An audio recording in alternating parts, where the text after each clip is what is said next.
E o que eu fico mais triste é que enquanto tudo isso está acontecendo, as pessoas estão caminhando para um templo de pedra. Embora tenha lido 1000 vezes na Escritura que o templo somos nós, o Espírito habita em nós, sabendo que o Salvador derrubou aquele templo, que ele não tinha nem onde reclinar a cabeça, quanto mais uma casa, e que isso efetivamente não é casa do nosso Salvador. Assim as pessoas esquecem que só há um pastor, um só é o nosso pastor, e esse é o Salvador. As pessoas esquecem que só há um mediador entre o Criador e o homem, o Salvador homem, e vão atrás de líderes religiosos, vão atrás de pastores mentirosos, de pessoas que enganam os outros a troco de dinheiro, não lendo na própria Escritura que muitos seguiriam as suas dissoluções, pelos quais o caminho da verdade seria blasfemado. Não leram na Escritura que no final dos tempos surgiriam inúmeros falsos profetas e que enganariam a muitos, se possível for, enganariam até os escolhidos. E aí fico triste porque muitos não são os escolhidos, porque estão se deixando enganar por essas pessoas. Não percebe que não são enganados os que estão no espiritismo, na Umbanda, na Quimbanda, em religiões esotéricas e outras religiões. Não, esses não estão enganados, esses sabem o que estão fazendo. Enganados são os que acham que estão servindo ao nosso Criador, mas servem ao homem. Que Criador é esse que fez o céu, a terra, fez toda essa maravilha e precisa do seu dinheiro para a obra dele continuar? Você não vê que isso não tem lógica? E a Escritura não apoia isso hora nenhuma. Não há nada que possamos fazer por ele hora nenhuma. Que Deus idiota é esse, que gosta que você fique batendo palmas, que fique cantando para ele e ele se alegra em ver você cantar? Esse não é o meu Deus.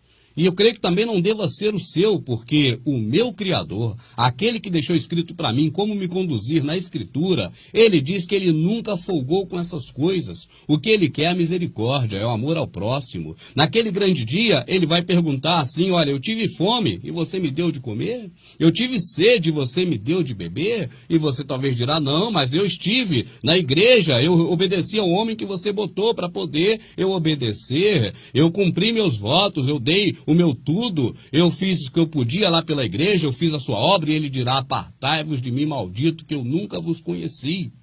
Amado, o que você está servindo nesses locais não é o Criador. Essas coisas todas estão acontecendo, você está vendo que o fim está próximo. Do jeitinho que estava na Escritura está acontecendo. E nos templos, o que você ouve falar? Prosperidade, o amanhã vai ser melhor do que hoje, você vai ter sua casa, eu te revelo que teu emprego está surgindo. O povo todo indo em busca de coisas materiais. E esses cães gulosos, que Isaías chamou de cães gulosos, disse assim: esses cães são gulosos, são pastores que andam adormecidos, adoram tosquenejar. Cada um só pensa em lucrar, cada um se torna pela sua denominação. Esses cães gulosos que Isaías já denunciava na sua época, o seu profeta, são exatamente esses que te puxam para esses lugares, invertendo a Escritura. Ide e falai é o contrário de vinde e escutai. Você está indo para escutar esses caras. Nessas sinagogas de Satanás está escrito: todo aquele que se diz judeus, tem práticas de judeus, imita judeus e não é judeu, é sinagoga de Satanás. Coisa de templo era coisa de judeu no passado, que ia naquele templo de Salomão. Os nossos servidores do Salvador mortos nas arenas, crucificados em Roma, atropelados por cavalos, esses que sofreram a vida toda por pregar a verdade e que, pasmem, foram exterminados num período antes de Constantino por Diocleciano, foram totalmente exterminados. Esses nunca frequentaram o templo, porque não participavam da safadeza daqueles homens do templo. Mas eles vão dizer: não, Pedro e João entraram no templo, sim, entraram. E no mesmo dia que eles disseram para aquele cara: não tem ouro nem prata, e que ele subiu no templo, eles pregaram. Quase 5.000 almas reconheceram que aquele lixo não servia para nada e saíram da denominação daquele povo. Tanto que os líderes lá daquela religião prenderam os dois, deixaram os dois presos e julgaram e iam matá-los se eles não fossem libertos pelo próprio Criador.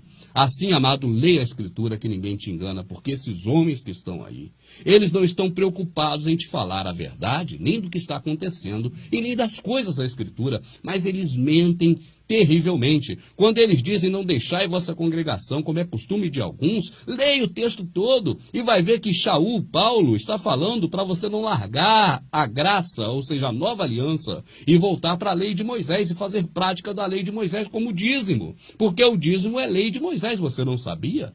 Está escrito, porque pela lei de Moisés, apenas os levitas têm direito de tomar o dízimo, embora todos os judeus lá tenham nascido do lombo de Israel. Todos os hebreus. Agora eu pergunto, seu pastor é hebreu, ele nasceu direto daquela nação?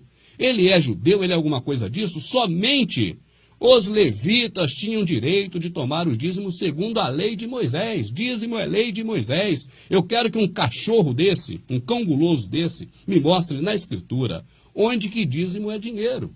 Onde tem dízimo de dinheiro.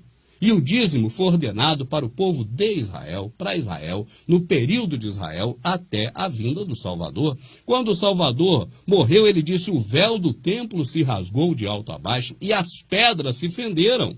Mas esses cães gulosos só lê a primeira parte, dizendo que o véu se rasgou, não falam que as pedras se fenderam, para não derrubar o templo deles, onde eles te arrecadam muito dinheiro. Assista nossos DVDs, meu amado. Você vai conhecer muito mais coisas de acordo com o que está escrito, e não com o que esses cães gulosos te ensinam. Esses que são mais terríveis que a Globo, que te manipula, que te engana, porque a Globo acaba com a sua vida terrena, esses caras acabam com a vida espiritual. Esses são mais terríveis que os Illuminati, colocam satélite para cair na tua cabeça, mas estes te jogam de cabeça no buraco, com seu entendimento ficando cauterizado, mente cauterizada, lavagem cerebral, extorquem teu dinheiro. Esses são mais terríveis que o diabo. Porque o próprio Satanás, quando esteve no deserto, ele sugeriu ao Salvador que se atirasse lá embaixo. Mas esses homens, na época do Salvador, pegaram o Salvador dentro da sinagoga, arrastaram até um alto do monte e tentaram jogar o Salvador lá de cima até embaixo. Só não conseguiram, a Escritura diz que é porque não era chegada a hora. Assim eles demonstram que são piores que Satanás. Qualquer hora, quando eles caírem nas garras de Satanás, eu temo de saber o que Satanás fará com esses homens, porque eles têm mentido muito, colocado muito a culpa no Satanás e feito coisas piores do que os próprios Satanás. Uai, seu app de vídeos curtos.